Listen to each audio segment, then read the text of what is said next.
Have I been exhausted from moving the past couple of days? Absolutely. Have I gotten any sleep? Absolutely not. That's the reason why I look like a zombie, but the show must go on. So y'all give me a little bit of grace while I reorganize and reset up my place because I'm not really happy with this setup, but I had to get another video for you guys. I had to. In today's video, we're going to talk about babysitting encounters, a nightmare of an Airbnb host, and sightings of a creature so creepy that it looks like something straight out of hell. If you thought your everyday encounters were strange, wait until you hear these.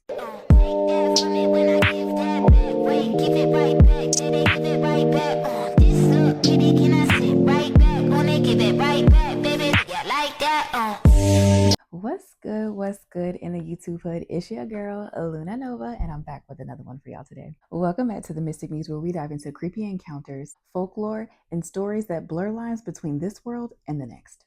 In this video, we're uncovering some very interesting tales that have been shared from a babysitter who realizes that her and the children that she is watching are not alone in the house, an Airbnb stay that quickly turned into a real-life horror movie, and sightings of a beast so terrified that the poster referred to it as a Hell Hound. So y'all already know what time it is. Go ahead and grab your drink, grab your snack, and let's go ahead and get into this creepy compilation, only if you dare. Do you guys want to hear a scary story? This one is a quick one, but blood curdling will definitely make you stay up tonight. So this was towards, and for context, I used to babysit for an extremely haunted house, and there's two girls I babysat for. The oldest one I called her Luna, the younger one I called Aura. This is to protect their identities. So Luna was very attached to a demonic entity called Pete that presented itself to her as an imaginary friend, but was way bigger than that, obviously. Aura was always afraid of the things happening in the house. Luna saw it differently because that's what it was presented to her at the time. So basically, towards the end of me babysitting for this family, because I babysat for years, Luna was finally starting to realize that these things are not normal and this is not an imaginary friend. And Pete started dropping his mask and appearing to her how I saw her. Or I'm sorry, I saw him and how Aura saw him, which was terrifying, demonic, scary ass figure to see. He started showing himself that way to Luna, who he normally presented to as an imaginary friend, like a little boy. So she started to get afraid of him towards the end of me babysitting. And there was one night in particular, I remember I went to sleep, like I laid down with the girls. Another story, another video, what had happened earlier the night, we'd had some things happen that we were all very uncomfortable with. And I, as like a babysitter, did not feel comfortable with them falling asleep alone, to be honest. And I also was scared. I didn't want to be by myself either. So I'm laying in bed with them. They had separate rooms, but this particular night, like, we went to sleep in the same room. So it was basically me in the middle, and then I had like Luna on this side of me, or on the other side. I'm not actually sleeping, obviously, right? Like, I'm just waiting for them to fall asleep and planning on staying home till a parent gets home. Like, there's no way I'm sleeping at this point. And basically, so I'm obviously not planning on like sleeping actually, but I'm just laying there. And Luna taps me on the shoulder, and like I look over because Aura was sleeping, and I was like, what's up? And she's like, I have to go to the bathroom. And I was like, okay, like I'll go with you. And she's like, no, like it's okay, I'm okay to go. And I'm like, are you sure you want to walk to the bathroom by yourself? Like, I didn't even want to walk to the bathroom at that point. But I also did not want to leave Aura, the younger one, alone. And she's like, no, the bathroom is literally like the room next to it. She's like, I'll be right back, I just have to go to the bathroom. So I'm like, okay. And I'm waiting there, I'm laying in bed, and I roll over to like look at Aura and make sure she's okay. And I'm just like looking at her sleep. She was just adorable, right? And I'm just like kind of scared somehow, so I'm just like checking out to see if she's actually sleeping. She looks all cute, looks all sweet. And then I feel the bed sheet move, and Luna, gets back in the bed. And I didn't see her walk back into the room at first, so, but it had been a night, right? And then when she got into the bed on the other side of me, Aura starts like moving, like she felt the motion of the bed. So I put my hand on Aura's shoulder to like keep her asleep, and I feel the blanket behind me, like obviously she's in the bed, pull the blanket back up to her shoulder. I feel the blanket move up. This is so scary. This is actually one of Luna's memories she told me about, so keep that in mind too. I pushed this out of my head, and then I feel a hand on my shoulder, or like felt like something like this, like someone was rubbing like right here on my shoulder, where she just like came back in bed. And I was like, oh, like, hey, baby, like, shh, 1 second. I wasn't looking at her, but I'm like, shh, 1 second. Still looking at Aura, trying to keep her asleep. And it's silent. And I'm like, no way. And I said, Luna. And then I hear a really like deep, guttural, grown man sounding snore, like in my ear. And I immediately jumped up. Like I sat up like this, but I didn't look behind me yet. So I'm feeling this on my shoulder. I sit up and I'm not wanting to look behind me. Like I know what's happening. I don't care anymore or waking up. I'm like, Luna. I scream like, Luna. And she's from the bathroom. I can hear her. I'm coming, Riley. I'm coming, Riley. And then I feel the blanket move next to me on the side where I think the whole time Luna's getting back in bed. Luna's not in bed. Luna's in the bathroom still. I feel the blanket start pulling down, like off my shoulder. Like it's pulling from that side of the bed and it's pulling almost off the bed. And I finally get the courage. I turn around and I just look. And I see nothing, of course. And I go to part of the blanket was like, because I said it was being pulled off of me, part of it had dragged onto the floor. So I pick it up, and when I pick up the blanket off the floor, I just see the end of like fingertips coming from under the bed. But they are decrepit, decaying, black, charred, like looking fingers. And I just see like kind of from like here forward, pull back under the bed. I know it's not a real person at this point, and so I don't check to investigate. I'm just like losing my mind at this point. Luna runs back in the room and I look at her in the doorway and I'm like, run. And she ran and like jumped on the bed and I'm holding her. And she was like, you didn't have to check on me. I said, what do you mean when I called out to you? She's like, yeah, you didn't have to check on me. Everything's okay. It's okay. And I was like, what do you mean? Like check on you, baby? Like, and she said, oh, just how you peeked into the door when I was going into the bathroom. No one peeked in the door. I was in bed the whole time.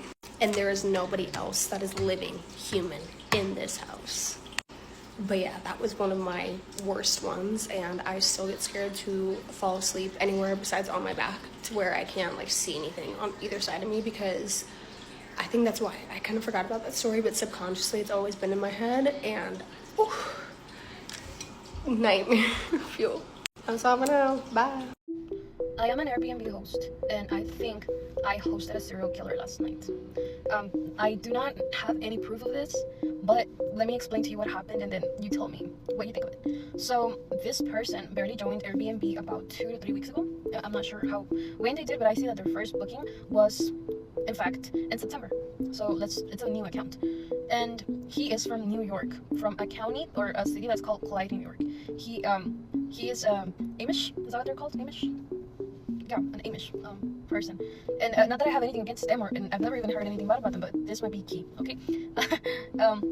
So he books the stay for one night at my Airbnb. His profile picture, it's him and his wife. So he messages me. He books on the 18th, and then he goes again and does another booking for the 19th. 2 separate bookings for 2 different nights. And he just messages me, hey, I booked 2 nights. I don't know if you've noticed, but no need to clean in between. We are okay. Thank you so much.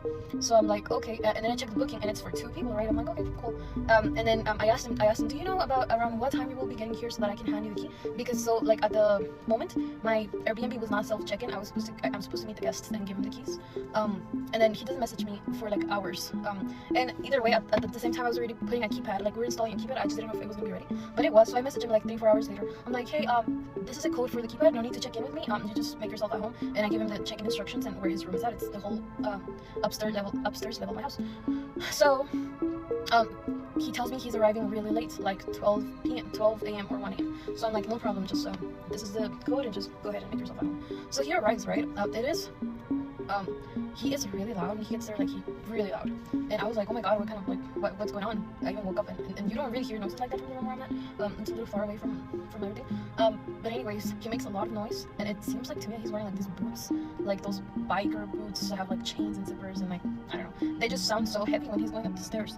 And not only that, but it also seems like he's dragging stuff. Like I picture him dragging like a huge duffel bag and dragging it. Like I can literally hear it, and it's like bumping on the wall every time he's going up the stairs. So anyways, the next morning, these people wake up, and they like, usually people that come to my Airbnb, they will come and wake up and then go on their way like really early if they're driving or traveling, because it's not a big city where I live and there's nothing to do here, so people really just stay one night and go. Or other people that do come here for like the UFO stuff, because there's like the UFO crash site or whatever in Area 51 or whatever. They will stay like 1 or 2 days and go. So and then but they actually come early like tourists. You know, you go out, you go to the lakes, you go to the attractions or whatever, museums, and then they go. Well, these people don't leave my Airbnb at all. And the other thing is that he messages me that it states on the listing that he's not supposed to use the kitchen at all, or anything in the bottom floor. It's off limits, but he messages me. He's like, oh, I was wondering if I can use the kitchen, and I was like, what? And it was not that clean. I was like, you know what? No, because I listed, it's not listed on the booking. It's just the upstairs level. So they have like their living room, bathroom, 2 bedrooms, 2 beds upstairs. And yeah, he's like, can I please use it? I brought my own kettle. And I was like, you know, sure, if you don't mind that it's kind of dirty, yeah, go ahead. So he does use it, and then I come home and the house smells like smoke. You know, like the whole house smells like smoke. And yes, and I'm not the house, right? And I just see him. Like, I saw that he made food for one. I saw he served coffee for one person. I'm not like checking him or anything, but I did notice these things because I'm a Virgo. Yeah, and then later on, I'm at the house, and so is my husband and my baby, and we're like, we can only hear one person, and the TV was really loud, like all day. And I was like, it sounds like they're playing video games, because like people talking, like conversation, but it was not somebody there. It was just TV. I could tell. And the whole time he's there for 2 nights and 2 days, and I don't hear a woman. I did not see her. I do not hear her. I like when he's downstairs, there's like 0 noise coming from upstairs, which is really weird. I'm like, where's this woman at? And my husband tells me, what if he was dragging the body through the stairs when he got here? And I'm like, you heard that too? And he's like, yeah, I heard that. And he was like, he was really loud. Like, he made me get a headache because I couldn't fall asleep after that. And I was like, yeah, me too. And he's like, why didn't you say anything? I was like, well, I thought it was just my imagination. Anyways, yeah, like, I'm waiting. Like, this morning he was supposed to check out like at 11. And I was like, oh my god, I hope he checked out like fast. He didn't leave the house at all, not even to go put gas, not even to go buy food, nothing for 2 days. For 2 days straight. Like, he was just upstairs doing who knows what. And the whole time we couldn't hear the woman. Like, we couldn't hear her at all. So this morning it's like already like 8 a.m. and I don't want to leave my room because my husband was not there at the house. And I'm like, my god, what if he's a serial killer and he killed his wife? The girl that he has in the picture, he's like 20 and the girl looks like 14. I'm not kidding you, but I understand that's kind of their culture too. So I was like, makes sense. So I don't know, at some point I'm starting to freak out. Because I have a 1-year-old baby with me, and we're in the same house where this guy is, and I'm like, what if he just kicks in the door and like breaks into my room and doesn't take my baby? I don't know, I was just like freaking out. So I go ahead and set up the cameras to face outside, like where he's parked, to see like if I can watch what he's taking once he leaves, what he's taking out. And yeah, I literally just grabbed like 2 diapers, wipes, and a bottle, and grabbed my baby like naked with the dirty diaper or whatever, and I grabbed her, and I just like got in my car and went to my mom's house. So I'm like, Mom, this happened, and she's like, oh my god, Nancy, I just had a bad feeling today, and I was gonna call you, but I think you guys were still asleep, and I didn't want to scare you. She's like, but I was watching a TikTok about this, and this, and I'm like, oh, my mom does the same thing that happened to me. Really weird thing.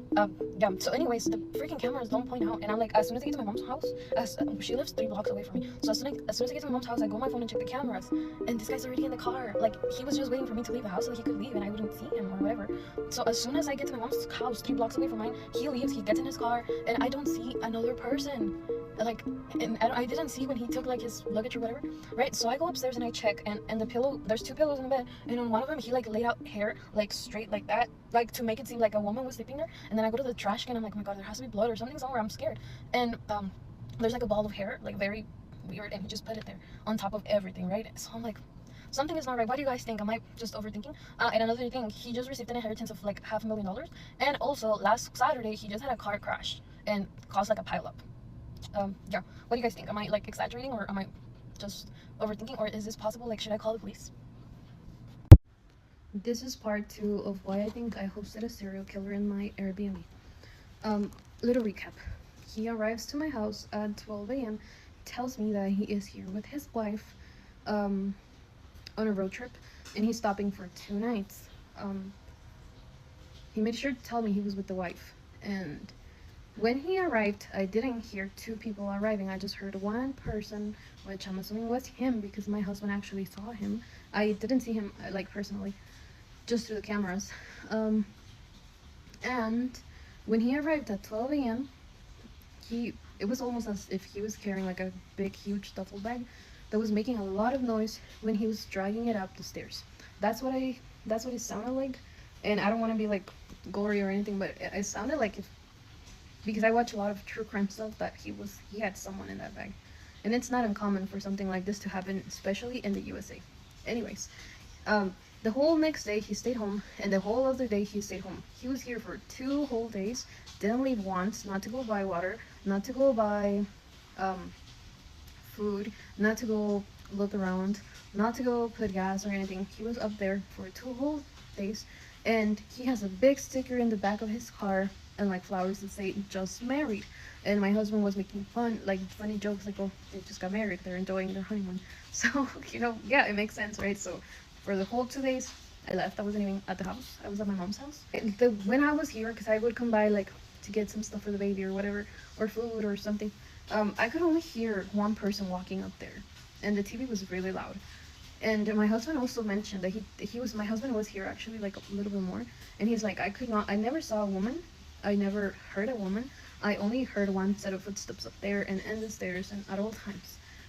So we were starting to question, like, because and then he would message me about like the kitchen or other things, and he would say we. He would make sure that he was saying it was 2 people, and he make the reservation for 2 people. We never saw 2 people, we just saw one. And then in his car it said "just married." And then I checked at the other reviews that he had from other hosts at Airbnbs, because he's been at like 7 different Airbnbs in the past 2 weeks, and like 3 of them said everything was good. He was so quiet, very private person, but he arrived like really late, like in the like 12 a.m., which is the same time he arrived here. He was supposed to arrive with the wife, never saw her. The cameras never saw her, and I didn't hear her either. So I'm like really thinking, like, what if he was carrying her up in that bag? So it's the day he has to check out, and I'm like feeling paranoid, because at this point I'm like, he's talking about 2 people, but he only used 1 cup of coffee, he only used 1 plate, he only cooked for 1 people, and I only heard 1 person. But he keeps saying that there's 2 people up there, but neither me or my husband could hear 2 people. The cameras only saw 1 person get here, and at this point I'm a little freaked out. I'm like, what if he's like a serial killer and he killed his wife and he has her in that bag, and I don't know, and I'm here at the house with the baby, and I know, yes, it's dangerous, yes, I'm planning on getting their own private door so that I don't have to worry about things like this, but it is a good site, that's all I would say. Airbnb. Anyways, I'm freaking out inside, and I'm like, I have a bad feeling. I just have a bad feeling. Like, my intuition is telling me that something is not right. And I go ahead and, it was like 8 in the morning. He woke up at 6 this morning, 6 a.m. He was cooking. He was like, you could hear he was cleaning and mopping, and he grabbed the broom and the mop, and it was like 6 in the morning. And I'm just like, oh my God, what is he doing? So, he's going up and down the stairs too. And he went out to like take out trash, things that he was not supposed to do. Like, I'm a pretty cool host. I don't ask for the guests to do any kind of cleaning or pickup or anything, because I can do it for them. They're paying for it. And yeah, so I'm freaking out at this point. Like, what is this man doing? I don't hear 2 people. There's just 1 person up there, but he keeps saying there's 2. So I grab my baby, grab some diapers, and I leave to my mom's house. When I get there, she tells me, Nancy, I wanted to call you because I had a bad feeling that something was going to happen. And she's like, I was watching this TikTok about the same thing that was happening to me. She's like, but I just didn't want to scare you. You know how you have people that you don't know in your house. And I'm like, Mom, yeah, like literally this just happened. And she's like, just stay here, don't leave. So my mom's house is only 3 minutes away from my house. Not even 3 minutes, like a minute away. It's 3 blocks down the street. And when I get to my mom's house, I tell her, we have this little conversation for like about 2 minutes, and then I go on my phone to check the cameras. I'm like, okay, let me look at the camera to see if I see when he leaves. Guys, it took me 3 minutes between the time I left the door of my house till I got to my mom's house and I checked the cameras. 3 minutes, he was already in his car, and there was not a second person in the passenger seat. The camera was pointing right at I left it like pointing right at his door, right at his car, and there was no other person in the passenger seats. And he had like a wrench, and he was like doing something to the wheel locks from the tires. I don't know why somebody would do that. Maybe he thought somebody was going to steal his tires. I don't know.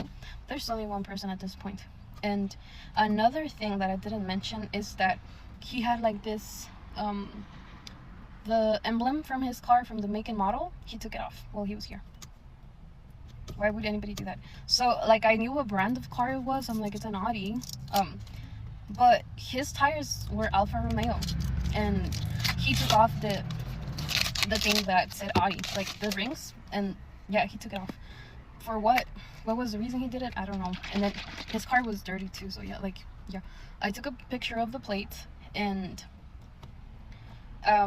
yeah, it was just like a whole thing. It was suspicious to me that he would say it was two people in the Airbnb that I heard this him dragging something up the stairs, that I never saw another person, and that he kept saying it was two of them. He only used one plate. Oh, and when I went upstairs to check, he only used one towel. He only used and I guess he used two pillows, but in one of the pillows he laid out hair, like he grabbed like hair and like put it like straight on the pillow, so that it would appear that there was two people. And then he grabbed like a hair, like hairs, and put it like in a ball and put it on top of the trash can. Like, it just seemed really like he was faking this. I don't know, what do you guys think? And one more thing, last but not least, when I did Google his name, because people were asking, how did you know he got an inheritance? Well, I Googled his name and the county he was from, and there was like a big list of people that received like big amounts of money in that time, like in the recent year, 2025, and his name was under his age, his town, and everything, like it checked out, like it was the same person. And then when I Googled his name also, there was a car accident that he had, that caused like two people were to be like really injured or whatever, and it was him too, just a week prior of him, or like 2 weeks prior of him being here. And it's like a lot of little things that have led me to think, and he's going down south. So my mom even said, what if he's traveling, like there's like, I don't know if Mennonites or Amish people are the same thing, but it almost seems to me like he was forced to marry, and he didn't like this girl, he unalived her, and then he is traveling down south to go join another culture, another of those Mennonites communities. I don't know, in Mexico, like in Chihuahua. So because there's a lot of them over there, like Dutch people. So I'm like, this is where I'm at. I will go to the sheriff's office tomorrow to talk to someone. I already messaged them, and I haven't cleaned the room like you guys said. Haven't touched anything. It's still there. I blocked off the room for like the next few days so that nobody stays there anymore. And yeah, what do you guys think? Am I exaggerating, or do you guys think there's actually something? Don't want to hear a creepy story. I'm a huge horror movie fan. I love all things creepy, love Halloween. Anything spooky, I'm in. One of my favorite like recent horror films is Talk to Me.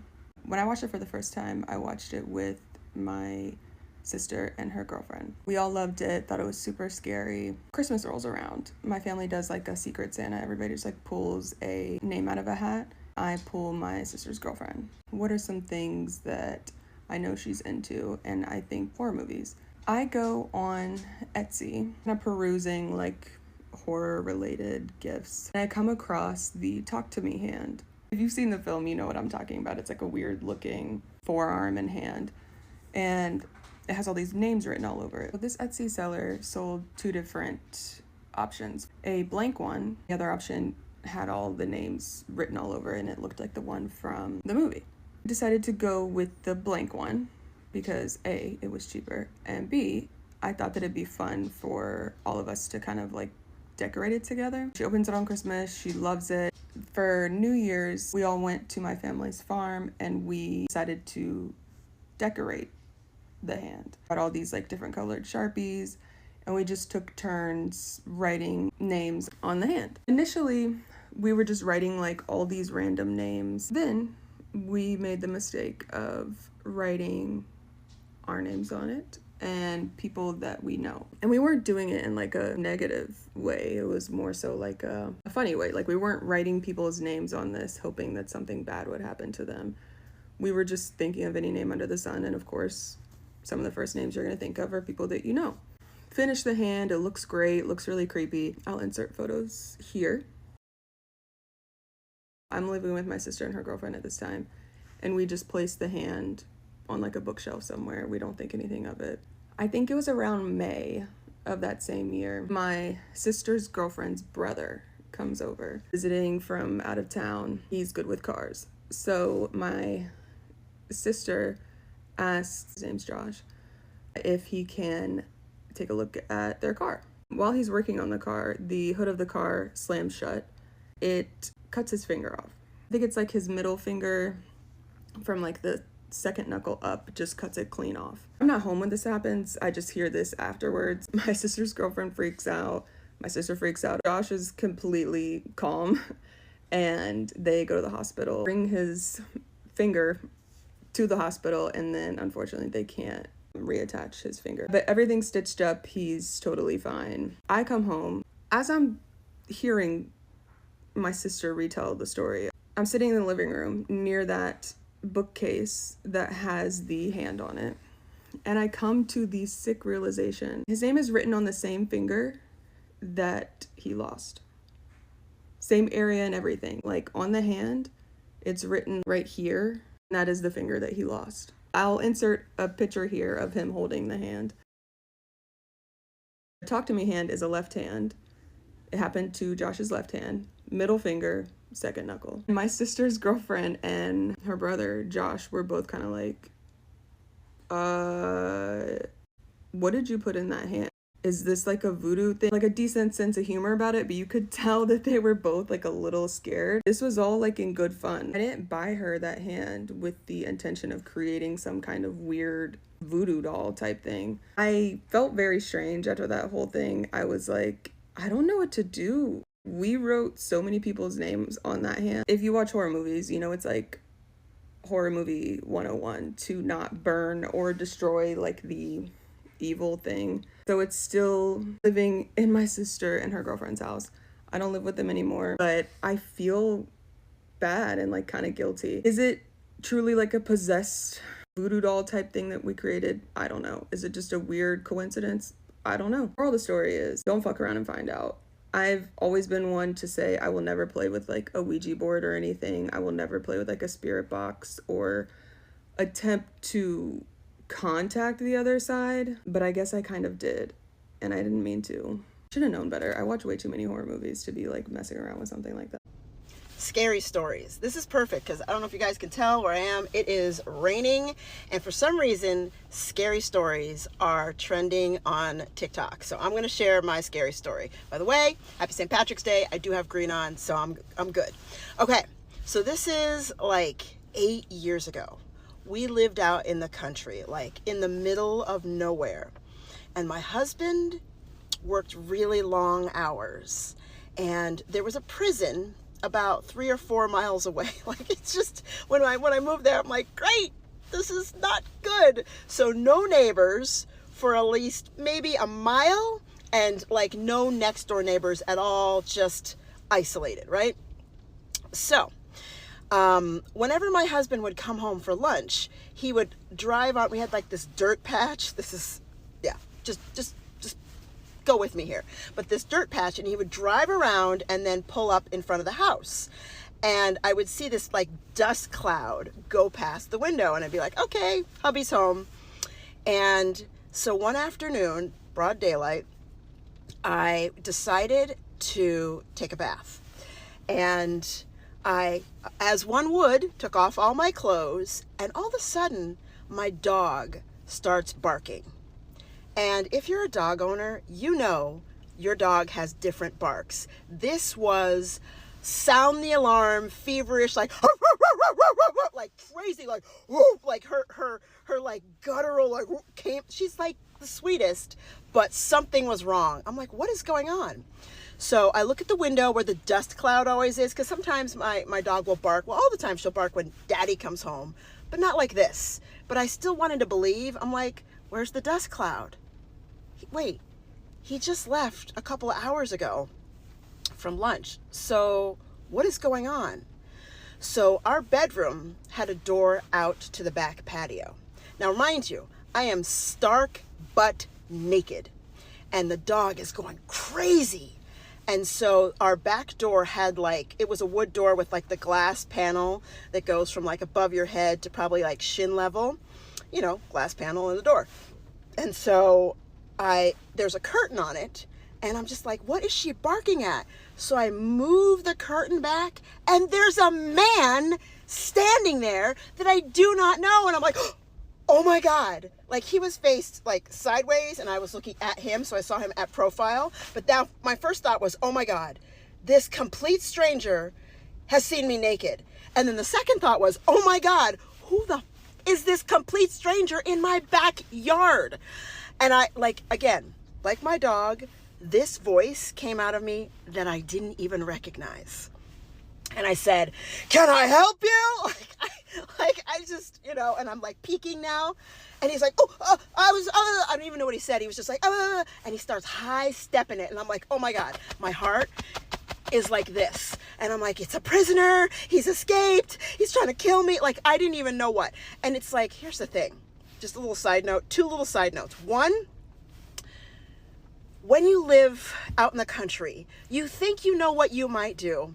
When your husband works long hours, you think you know what you might feel. All of those things, but you don't. My first thought wasn't call 911. My first thought was call my husband. And in hindsight, I guess it would have been better to call my husband. To call 911. But I just wanted him. So I called him. I'm like, I don't know what's going on.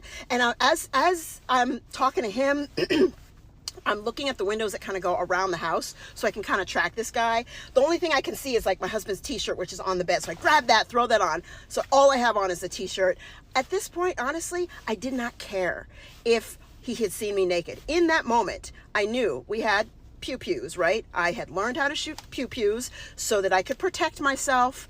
And I was like, if I have to, I will this person, because instantly this thing took over in my head about survival, and that's all that mattered. Being seen naked didn't matter. Being alone, I was like, I will do whatever it takes to defend myself against this guy. So I'm on the phone. My husband's like, well, call the police.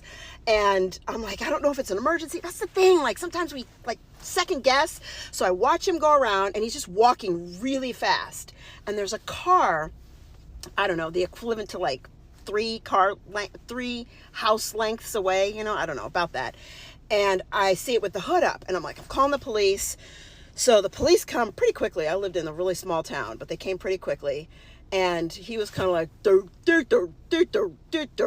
know what I mean? And so he's like, yeah, I spoke to him, and he said he was looking for water because his car broke down. I'm like, that's BS. I'm like, look at that right there in the front yard. There's a hose and a water spout right there. He had to step over that to go to my backyard. Plus, who the hell invites themselves into somebody's backyard looking for water? Knock on the door, ring the doorbell. It was lies. You know what I think he was doing? He was looking for an opportunity to either like steal things from our yard or to break into my house. Because again, it's the country. I live in the middle of nowhere. It just seemed like we weren't home. I don't know. So the cop just goes off, and he's like, well, I'll kind of stick around and make sure he leaves. He's getting a ride or something. I don't even know. But my heart was beating and beating. So then about an hour later, after I'd somewhat calmed down, I put on my clothes and I went outside, and I could see that there was a reflection on the window of the door. So there was no way he had seen me naked, which brought me peace, just based on the sunlight and everything and the darkness inside the room. But believe it or not, I'm actually thankful that this happened, because it taught me that when the chips are down, when you're scared as I would take care of myself, that I could take care of myself, that fear didn't make me freeze and make me not do what I needed to do, that I could protect myself. Because sometimes that happens, and no disrespect to anybody who's got a story about freezing. Like, each of us are different, right? So let me just say that first. But for me, I was able to tell myself in a moment that if something happens that scares the crap out of me, I'm going to handle myself. And that is priceless. So no, I would not have wanted that to happen, but yes, I'm glad that it did, because it kind of proved me to me, even though it was scary. You guys, share your scary stories with me if you can in the brief amount of time that TikTok allows you to. My name is Jody. I'm a storyteller. I hope you'll give me a follow. Bye.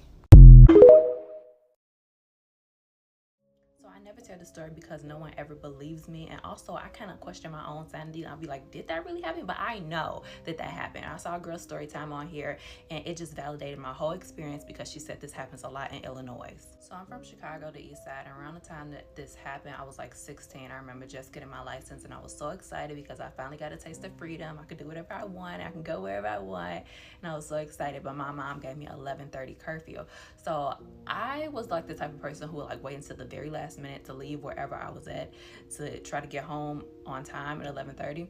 So I remember I was just leaving my friend's house, and I was almost home, y'all. Like I was like right around the corner from my house. So if you guys are familiar with Chicago, you might know where CVS High School is. So I was like on 87th. I was right by CVS, and then I remember turning left, right? And I turned left, and I was driving straight, and it was like I said, it was like around 11:30, so it was dark outside. And I looked, and I saw a humongous animal. Like it was, I don't know if it was a panther or a tiger. It definitely wasn't a tiger. It was like a big, huge animal. And when I say like I almost shit my pants, like I was like I froze in the car, and I was at a stop sign when I looked over and I saw it, and he was just walking, like he was just walking. And when I stopped, it looked at me, and like we locked eyes, and then I just kept driving. I was like, oh my God, like I had to get home because I need to make my curfew or I was gonna get beat up and I was gonna get in trouble. So I was like, let me just try to get home and forget about that, right? And I was like, I'm gonna like tell my mom when I get home, right? And so I got home. My mom was livid because I missed curfew, and I didn't even end up telling her. I remember telling my friends the next day, and nobody believed me. So I remember like looking up, did an animal escape from the zoo? I found nothing on that. And like I said, like I lived in the city, so it wasn't normal for us to see like huge, ginormous panthers or whatever the case may be, whatever animal that was. It wasn't normal to see stuff like that at all. And I don't know, like to this day, I always think like, what was that? Like, it was so strange. Like, it was such a strange looking animal, like something an animal I've never seen before, an animal I don't even know if it exists. So yeah, y'all, like very, very weird experience. Well, that is it for tonight's creepy compilation. From creepy spirits that show up when you least expect it, hosts that feel more like villains in a horror movie, to ominous warnings of Hell Hound sightings. As I always say, these tales remind us that the veil is a lot thinner and closer than we think. Now, I know because of everything that I've had going on this last week that I missed Mystic Monday. And I really do apologize about that, y'all. Like I said, I've been super busy with moving, super busy with a lot of the things for the business. I wound up having some issues with my car. It's been a lot. It's been a lot, but I'm doing my best to keep on chugging along and making sure everything happens for you guys because, of course, I love putting out this content. I love running my shop. I love what I do. So, yes, I needed to take a couple of days for myself, but the kids never gone too long. But I say all that to say, if you do have an encounter that you do want to go ahead and send into the email, y'all already know what email it is. And if you don't, check the description for it because I want to hear your creepy encounters. I want to hear about folklore from your city. I want to hear about ghost stories. I want to hear all the creepy things so I can share it with the other hoodlums here on the channel. So, if you don't want to miss any more creepy compilations or creepy encounters that are shared here on Mystic Monday, make sure that you like, comment, and subscribe to the channel. But with that being said, I'm going to go ahead and get out of here and edit this so I can push another one for you guys because I'm not going to lie, I have a few videos lined up and ready for you guys. So, I'm going to go ahead and get to work. But I'm going to go ahead and get out of here so I can edit another one for you guys. So, make sure that you drink your water, mind your business, and stay prayed up and protected. And as always, Luna loves you. I'll be back with another video for you guys if the spirits allow it. Yeah, for me when I give